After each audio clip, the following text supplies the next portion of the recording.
ഇന്ന് നമ്മളെ ബാക്കി 2 പൂച്ചക്കുട്ടികളുണ്ട്.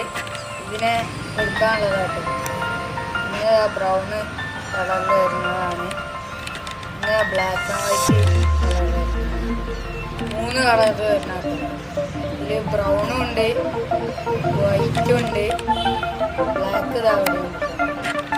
ഇത് ബ്രൗണ് വൈറ്റ് ഉള്ളിൽ ചെറുതായിട്ട്. ഇത് രണ്ടും